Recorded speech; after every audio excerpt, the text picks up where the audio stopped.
Okay, we'll go ahead and take a look at the site navigation. You're currently watching this video. In our course shell is made up of modules. So, and those modules contain specific information about a particular chapter or a particular project or the syllabus or just the getting started information. Now, what we see at the beginning of our course is our main information, my contact information. Start our course by viewing the course welcome video. So we have all this information to begin with. We have all of the supporting information, the videos, the how-tos within the getting started module, instructions on how to use videos. So obviously you're reviewing this particular site navigation video, but we have a number of other videos really to help with how you use parts of this course, or how you complete parts of this course. As we continue on, we have the syllabus module, which you've probably at this point in time already reviewed. So getting to know the syllabus video, and then you can download and save the syllabus or print the syllabus if you would like. Now, what we're seeing is our first textbook, the HTML textbook, Blended HTML, runs tutorials 1 through 9, and then that textbook is this one. Okay. So each tutorial, you'll just start at the beginning, tutorial 1.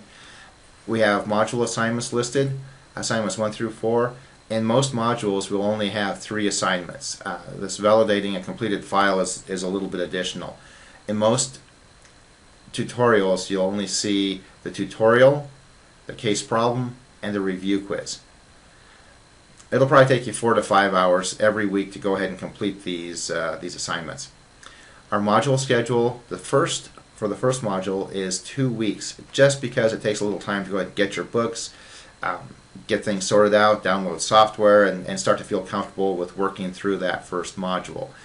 We have our module objectives, so the objectives for tutorial 1, explore the history of the internet and World Wide Web and so on, and the corresponding course objectives, of which we only have 5 or 6 course objectives. I use a standards-based approach to allow for responsive and fluid width designs.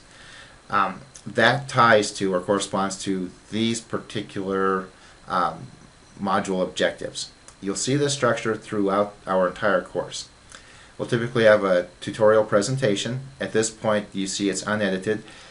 This is a new course for me. I taught this several years ago, but new course, new text essentially. So as time goes on, I will edit some of these presentations. Some of these I may not. So we'll see what the needs seem to be at the time. Now, under the submission links, submit assignment 1, tutorial 1 here for grading. What you'll do, and the videos will support that, you'll create a small website, and it may only be one file, it may be one file in one folder with some images. So they'll be very small, but just learning sort of sites. You'll go ahead and zip those up, you'll compress those, you'll put those together, and then submit that one file here for grading. You'll do the same thing with assignment 2 and assignment 3, which is the case problem. We have a tutorial review quiz, tutorial 1 through 9, a review quiz for each tutorial. Now, in this case, and it's more like a self-check. So there are 10 questions on each review quiz. The review quiz is open note, open book, open internet, but you must pass this quiz, the tutorial 1 review quiz, with 100% in order to go on to the next tutorial. So in order to do so, you can go ahead and take that tutorial 1 review quiz, this quiz, as many times as you would like. And again, remember, it's open note, open book, open internet. The main goal is just to help reinforce those main ideas that came from that current tutorial. Now, as we move on, we'll see that the tutorial 2, tutorial 3, the structure is the same throughout. You'll see that you have to achieve a score on the tutorial 1 review quiz in order to get into tutorial 2. And the same with tutorial, get 100% on the tutorial 2 review quiz to access tutorial 3. So that structure holds throughout. When we finish the first textbook, we'll have a web design project using HTML, and you'll be building a site using just simply HTML. Now, at that point in time, that'll be about the 1st of November when we finish that. November 11th, I believe. The Dreamweaver part comes after this, so there are part 1, 2, 3, and 4. So you know, and I'll go ahead and actually hide some of these from view for you initially, so we can go ahead and focus on what we're starting to work on. Now, with Dreamweaver, though,